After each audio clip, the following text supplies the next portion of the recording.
Hi everyone, आज हम बात करने वाले हैं मैकिन्जी 7S फ्रेमवर्क के बारे में।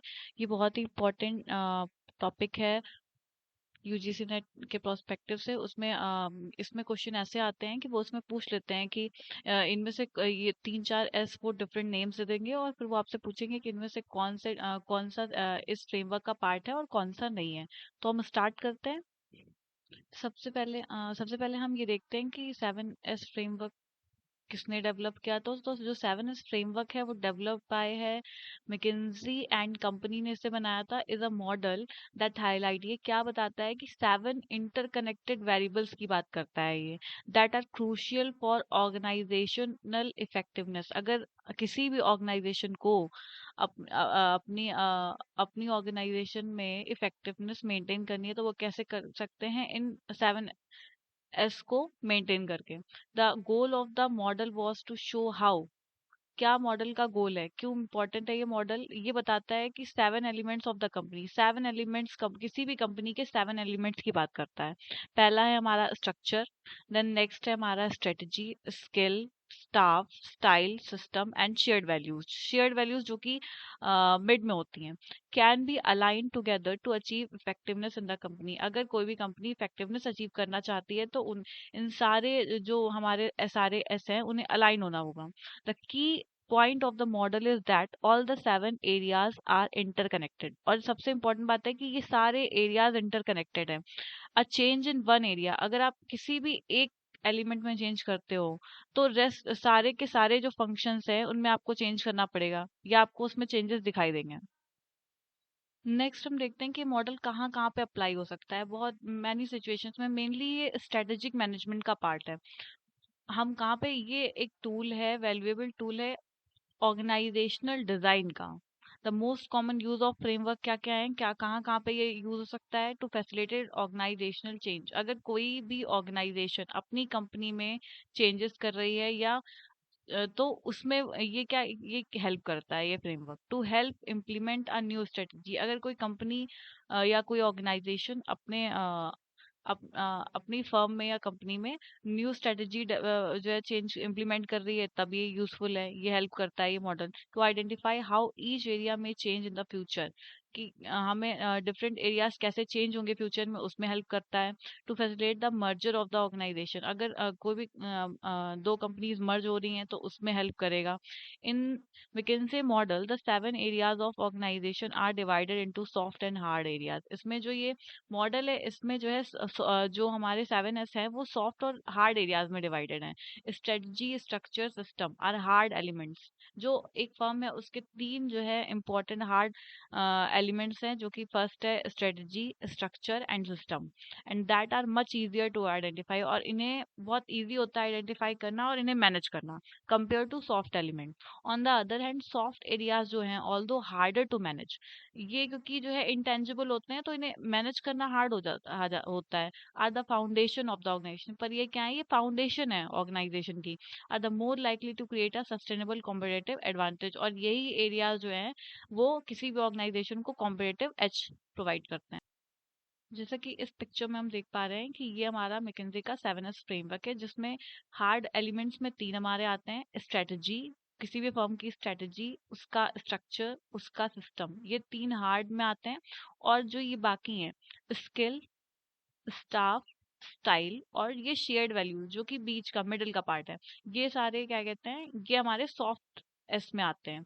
तो जो एग्जाम में क्वेश्चन आता है वो आता है कि जो इनमें से कौन सा हार्ड का पार्ट है या कौन सा सॉफ्ट का पार्ट है, ऐसा क्वेश्चन आ सकता है। या फिर ये क्वेश्चन आ सकता है कि ये सारे एलिमेंट्स में कुछ दे दिया उन्होंने, कुछ उन्होंने अदर दे दिया, और वो पूछ लेंगे कि इनमें से कौन सा 7S का पार्ट है और कौन सा नहीं है। नेक्स्ट हम देख देख लेते हैं। तो ये सारे के सारे जो हैं, ये सारे के सारे 7S ये क्या है, इंटरकनेक्टेड है। नेक्स्ट हम देखते हैं।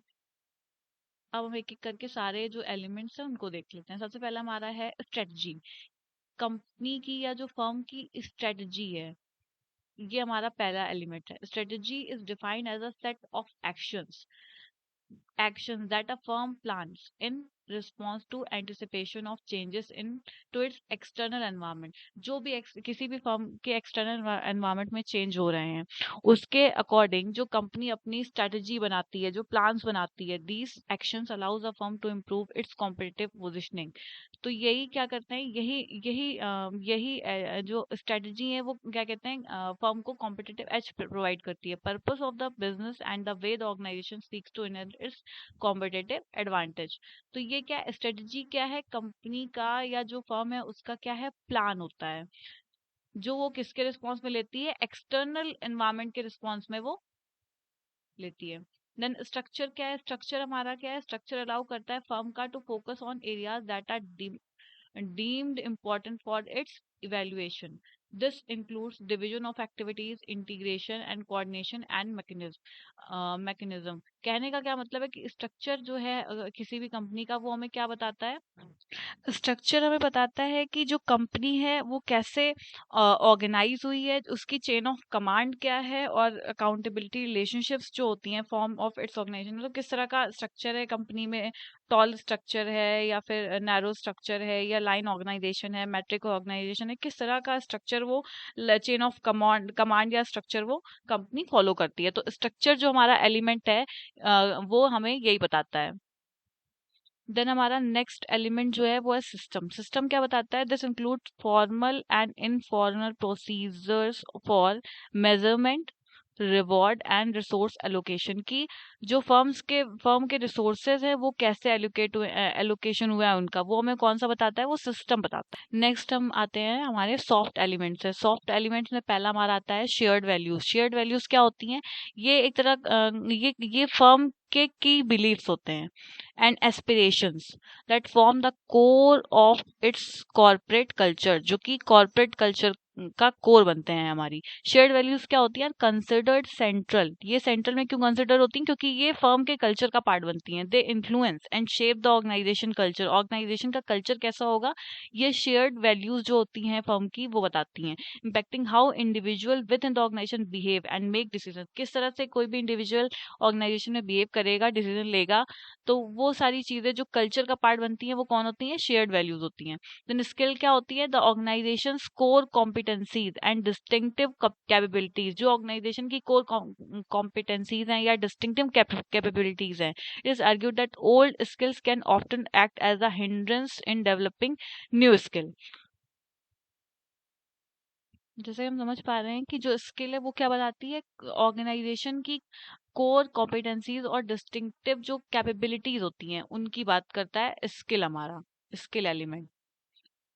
नेक्स्ट हमारा एलिमेंट है स्टाफ। स्टाफ क्या बताता है, स्टाफ कंसिडर करता है people as a pool of resources, कि जो लोग हैं वो क्या है, वो रिसोर्सेज हैं जिन्हें कंपनी को नर्चर करने की रिक्वायरमेंट होती है, उन्हें डेवलप करने की जरूरत होती है, उन्हें उन्हें एलोकेट करने की जरूरत होती है। It includes organization human resources, जो कि क्या क्या इंक्लूड करता है, ऑर्गेनाइजेशन के human resource, demographic, education, attitudinal characteristic. Staff में जो ऑर्गेनाइजेशन के रिसोर्सेज है, जो ह्यूमन रिसोर्सेज हैं, उनका कैसे सिलेक्शन होगा, कैसे उनको ट्रेनिंग प्रोवाइड करेंगे, कैसे हम उनका रिक्रूटमेंट करेंगे, ये सारी चीजें इस एलिमेंट का पार्ट है।